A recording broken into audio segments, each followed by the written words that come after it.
요즘 소셜미디어 피드를 이렇게 넘기다 보면요. 열의 아홉은 양배추 참치덮밥 이야기인 것 같아요. 아, 맞아요. 제 주변에서도 점심 도시락으로 싸우는 분들이 부쩍 늘었고요. 사실 저도 요즘 주변에서 이 레시피에 대한 질문을 정말 많이 받고 있어요. 그렇죠. 이게 단순히 하나의 레시피 유행, 이걸 넘어서서요. 네. 한국인의 식습관과 다이어트에 대한 인식이 근본적으로 어떻게 바뀌고 있는지를 보여주는 아주 중요한 신호탄이거든요. 왜 하필 양배추가 이 시대의 아이콘이 되었는지, 그리고 이 트렌드가 당신의 식탁과 건강에 어떤 의미를 가질 수 있을지 그 숨겨진 이야기들을 함께 나눠보겠습니다. 좋습니다. 그럼 바로 시작해보죠. 모든 이야기의 시작점, 양배추 참치덮밥. 저도 몇 번 만들어 먹어봤는데 솔직히 처음엔 이게 그렇게 맛있을까? 좀 반신반의했거든요. 다들 그렇죠. 근데 생각보다 너무 괜찮아서 놀랐어요. 이 간단한 레시피가 어떻게 이런 신드롬을 일으킨 걸까요? 그 배경에는 두 가지 거대한 트렌드가 자리 잡고 있어요. 두 가지요. 바로 헬시 플레저하고 볼륨 이팅입니다. 헬시 플레저. 네, 기억나시죠? 예전엔 다이어트가 곧 절식, 그러니까 고통을 참는 수행 같았잖아요. 아, 정말 그랬죠. 하지만 이제는 건강관리 자체를 즐거운 경험으로 만들려는 헬시 플레저가 대세가 됐고요. 볼륨 이팅은 바로 이 철학을 아주 영리하게 구현하는 전략인 셈이죠. 볼륨 이팅. 아, 말 그대로 양으로 승부한다는 뜻이군요. 굶주렸던 과거의 다이어트랑은 차원이 다르네요. 정확합니다. 그리고 그 전략의 주인공으로 양배추가 발탁된 건 필연적이었어요. 필연적이다. 네, 양배추 100g당 칼로리가 25kcal 내외거든요. 네. 이게 같은 양의 밥에 비해 15분의 1 수준에 불과해요. 그런데 수분 함량이 92%에 달하고 식이섬유가 워낙 풍부해서 위장에서 느끼는 물리적인 무게감, 즉 포만감은 훨씬 크죠. 와. 칼로리는 80% 이상 줄이면서 배는 더 부른 거의 마법 같은 일이 가능해지는 겁니다. 그럼 그 마법 같은 레시피의 구조를 한번 해볼까요? 핵심은 밥량을 확 줄이고 그 자리를 양배추로 채우는 거잖아요. 그렇죠. 탄수화물 치환, 네. 밥은 한 3분의 1 공기, 약 70g 정도로 줄이고 대신 채 썬 양배추를 150g에서 200g까지 정말 듬뿍 넣고요. 맞아요. 그리고 조리 과정에도 맛을 살리는 과학이 숨어 있습니다. 아, 어떤 거죠? 기름 들은 팬에 양배추를 먼저 볶아서 숨을 죽이고 단맛을 끌어올린 뒤에 굴소스랑 참치액으로 맛의 베이스를 잡죠. 네. 그리고 기름 뺀 참치를 넣고 마지막에 가운데 공간을 만들어서 계란 하나를 톡 풀어주는 게 포인트입니다. 아, 계란이요. 네, 이 계란이 흩어져 있는 재료들을 하나로 엉기게 하는 바인더 역할을 하면서 전체적인 식감을 부드럽게 만들어줘요. 그런데 여기서 잠깐만요. 굴소스나 참치액이 사실 나트륨도 많고 어떻게 보면 좀 조미료 맛이잖아요. 그렇죠. 이게 기시 플레저라는 개념과 정말 어울리는 건가요? 건강 챙기려다 오히려 나트륨이나 첨가물을 너무 많이 먹게 되는 건 아닌지 솔직히 좀 걱정이 되더라고요. 아주 좋은 지적이세요. 실제로 그 부분이 이 레시피의 유일한 딜레마일 수 있죠. 맞아요. 하지만 바로 그 지점에서 맛의 과학이 빛을 발합니다. 굴소스의 풍부한 글루탐산과 참치액의 이노신산이 만나면 감칠맛 시너지라는 게 폭발적으로 일어나요. 감칠맛 시너지요? 네, 이 강력한 감칠맛이 탄수화물 섭취 감소로 허전해진 뇌의 보상회로를 만족시켜주는 겁니다. 아하. 속세의 맛을 약간 허용함으로써 다이어트의 지속 가능성을 엄청나게 높여주는 거죠. 완전한 건강식이 아니라 지속 가능한 건강식. 그 타협점이 핵심이군요. 바로 그겁니다. 밍밍한 다이어트식이 아니라 제대로 된 한 끼 식사 같다는 느낌이 들었던 이유가 바로 그거였네요. 그렇죠. 최근엔 알룰로스를 사용한 저당 굴소스 같은 제품들이 나오면서 그런 걱정도 줄어드는 추세고요. 맞아요. 저탄수화물에 저당까지 더해지면서 이 트렌드의 생명력이 더 강해지고 있죠. 맛뿐만 아니라 경제적인 측면도 무시할 수 없어요. 아, 그럼요. 요즘 점심 한 끼에 10,000원이 훌쩍 넘는 런치플레이션 시대에 이 덮밥은 1인분 원가가 2,000원에서 3,000원대니까요. 정말 저렴하죠. 여기에 또 레드벨벳 슬기 씨나 배우 정혜인 씨 같은 분들이 방송에서 이걸 먹는다고 하니까 나도 한번 해볼까 하는 마음이 생기더라고요. 일종의 사회적 증거, 소셜 프루프가 형성된 거군요. 네, 그럼 이 양배추 열풍이 덮밥에만 머물러 있진 않겠네요. 당연하죠. 이미 밀가루를 대체하는 노밀가루 카테고리 전반으로 빠르게 확장되고 있어요. 노밀가루요? 대표적으로 채 썬 양배추랑 계란을 섞어서 도우를 만드는 양배추 피자가 있고요. 양배추 피자요? 그거 정말 피자 맛이 나나요? 하하, 처음엔 이게 피자가 될까 싶은데 막상 만들어 보면 치즈랑 토마토 소스 덕분에 제법 그럴듯한 맛이 나요. 아, 정말요? 물론 밀가루 도우에 그 쫄깃함까지 기대하시면 안 되고요. 알겠습니다. 또 밀가루 없이 계란의 응집력만으로 부쳐내는 오코노미야키 스타일의 양배추 계란전도 인기고, 네네. 삶은 양배추 잎을 토르티아처럼 활용해서 으깬 두부나 닭가심살을 말아내는 양배추 두부롤도 훌륭한 대안이죠. 와. 양배추가 다이어트 식단의 만능 치트키가 된 셈입니다.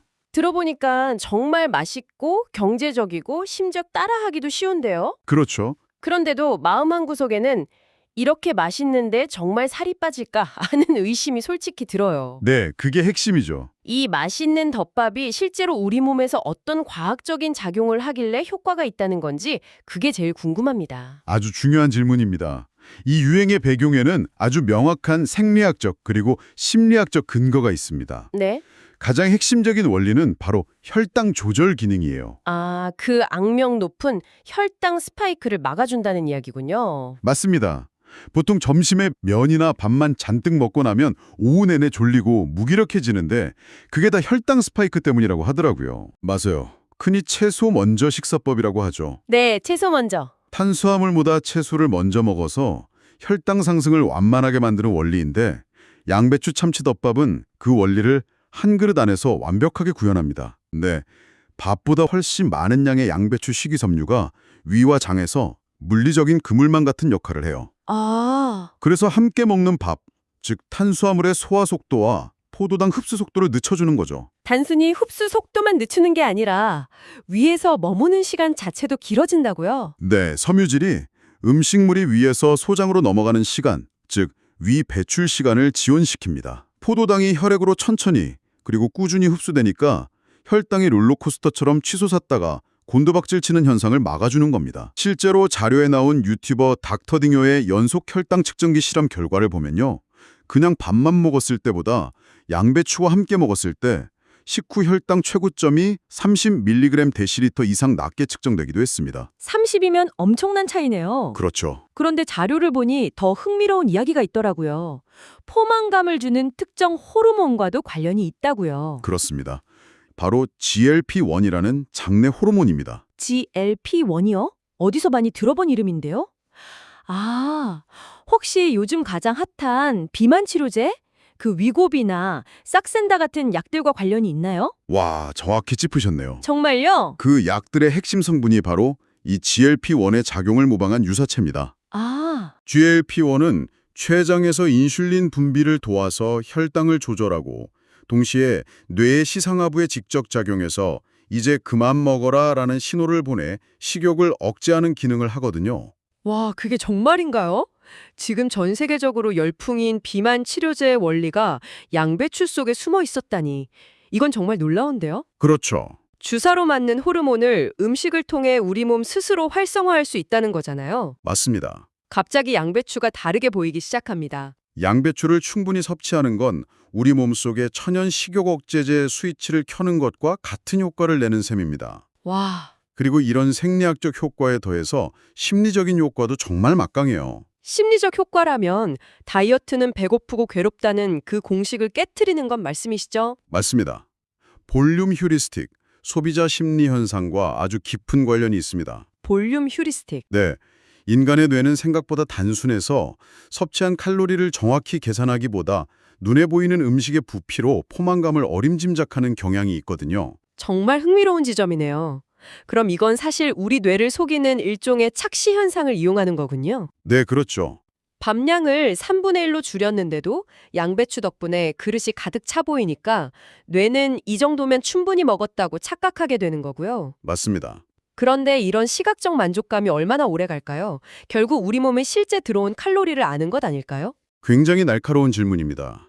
물론 장기적으로는 우리 몸이 실제 에너지 섭취량에 적응하겠죠. 그렇죠. 하지만 볼륨 휴리스틱의 진짜 힘은 다이어트 초기에 심리적 장벽을 낮춰준다는 데 있습니다. 아, 초기의 장벽. 텅 빈 그릇을 보면서 느끼는 박탈감과 허기를 이겨내는 게 가장 힘든데 그 고비를 넘기게 해주는 거죠. 밥을 완전히 끊는 극단적인 방식이 아니라 양을 줄이는 타협점을 제시하고요. 네네. 그리고 앞서 말한 굴소스 같은 속세의 맛을 허용함으로써 다이어트의 피로도를 낮추고 장기적인 습관으로 만들 가능성을 높여주는 겁니다. 그렇군요. 이건 단순히 개인의 식단 변화를 넘어서는 현상 같아요. 맞습니다. 저만 해도 마트에 가면 저당 소스 코너가 엄청나게 커진 걸 체감하거든요. 이 모든 현상이 산업계에는 어떤 영향을 미치고 있을까요? 식품 및 유통시장의 지형 자체가 바뀌고 있다고 해도 과언이 아닙니다. 지형 자체가 네, 가장 눈에 띄는 변화는 말씀하신 저당 소스 시장의 급성장이에요. 자료에 따르면 관련 시장이 연간 30에서 40%씩 성장하고 있다고 해요. 와, 30, 40%요? 네, 동원홈푸드나 오투기 같은 주요 식품 기업들이 앞다퉈서 저당 굴소스, 저당 케찹 등을 출시하며 이 수요에 적극적으로 대응하고 있죠. 양배추덮밥이 저당 소스 시장의 성장을 이끌고 또 잘 만들어진 저당 소스가 양배추덮밥의 인기를 더 끌어올리는 일종의 선순환 구조가 만들어진 거네요. 바로 그겁니다. 유통 채널의 마케팅 방식도 아주 영리해졌어요. 어떻게 말이죠? 대형 마트나 마켓컬리 같은 곳에서는 양배추, 저당 굴소스, 라이트 참치를 아예 묶어서 양배추 참치덮밥 키트 같은 형태로 팔잖아요. 아, 맞아요. 저도 봤어요. 소비자가 고민할 필요 없이 레시피에 필요한 재료를 한 번에 구매할 수 있도록 동선을 설계해 주는 거죠. 네. 실제로 이마트 같은 곳에서는 양배추를 저속노화 식단의 핵심 상품으로 선정해서 프로모션을 진행했더니 매출이 전년 대비 50% 이상 늘었다고 합니다. 와, 50%라니 정말 대단하네요. 하지만 어떤 음식이든 장점만 있을 수는 없겠죠. 물론이죠. 양배추를 이렇게 많이 자주 먹을 때 특별히 고려해야 할 사항도 짚어주시면 좋을 것 같아요. 네, 물론입니다. 보내주신 자료들을 종합해보면 크게 3가지 정도로 유의하면 좋습니다. 첫째는 고이트로겐이라는 성분입니다. 고이트로겐이요? 이름이 좀 어렵네요. 십자화과 채소, 그러니까 양배추나 브로콜리 같은 채소에 들어있는 성분인데요. 갑상선 호르몬 생성을 방해할 수 있어요. 그럼 갑상선 기능 저하증이 있는 분들은 이 트렌드를 따라하면 안 되는 건가요? 특히 생양배추를 매일 대량으로 섭취하는 건 주의가 필요합니다. 아, 생으로요. 네. 하지만 아주 다행인 점은 이 고이트로겐 성분이 열에 약해서 가열하면 대부분 비활성화된다는 거예요. 아, 정말 다행이네요. 따라서 오늘 이야기한 덮밥이나 전, 피자처럼 익혀 먹는 레시피는 비교적 안전하다고 볼 수 있습니다. 그렇군요. 두 번째 주의사항은 뭔가요? 두 번째는 포드맵, FODMAP입니다. 포드맵. 네. 양배추는 소장에서 잘 흡수되지 않고 발효되기 쉬운 당성분, 즉 고포드맵 식품에 속할 수 있어요. 네. 그래서 과민성 대장증후군이 있는 분들은 가스가 차거나 복통을 느낄 수 있습니다. 제 주변에도 그런 분들이 꽤 있거든요. 정말 중요한 정보네요. 그럼 그런 분들은 어떻게 해야 할까요? 무조건 피하기보다는 섭취량을 아주 적게 시작해서 서서히 늘려가면서 몸의 반응을 살피거나 충분히 익혀서 섬유질을 부드럽게 먹는 것이 좋습니다. 알겠습니다. 마지막으로 나트륨 문제도 빼놓을 수 없죠. 참치캔이나 굴소스가 생각보다 짜잖아요. 네, 맞아요. 건강을 위해 먹는 건데 나트륨 섭취가 너무 늘면 안 되니까요. 그럼요. 참치캔을 사용할 땐 기름과 염분을 체에 받쳐 꽉 짜서 사용하고 가능하다면 저염 제품이나 저당 굴소스를 선택하는 노력이 필요합니다. 네. 그래도 다행인 점은 양배추 자체에 칼륨이 풍부해서 체내 나트륨 배출을 돕는 역할을 일부 수행한다는 겁니다. 오늘 양배추 참치 덮밥이라는 작은 메뉴 하나로 시작해서 한국인의 식문화 트렌드와 그 이면의 과학, 그리고 거대한 시장의 변화까지 정말 흥미로운 여정이었네요. 네, 그랬죠. 무엇보다 인상 깊었던 건 단순히 유행을 따르는 것을 넘어서 소비자들이 직접 영양학적 지식을 찾아보고 자신의 식단을 주도적으로 재설계하고 있다는 점이에요. 맞습니다.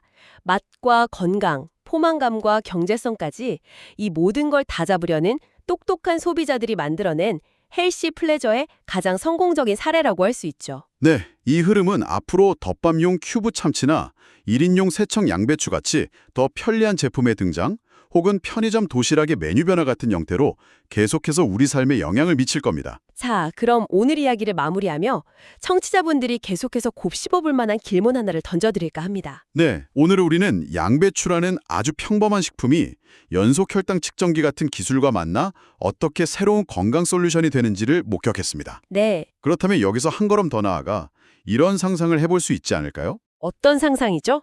만약 우리 각자의 몸이 특정 음식에 어떻게 반응하는지 그 실시간 데이터를 지금보다 훨씬 더 쉽고 저렴하게 알 수 있게 된다면 우리는 양배추 같은 단일 식품의 유행을 넘어서게 될 겁니다. 그리고 마침내 오직 나 자신만의 고유한 생체 신호에 맞춰진 초개인화된 식단을 직접 디자인하는 시대를 맞이하게 되지 않을까요? 어쩌면 당신의 부엌이 미래의 영양 실험실이 될지도 모릅니다. 구독과 좋아요, 알림으로 새로운 건강 정보를 받아보세요.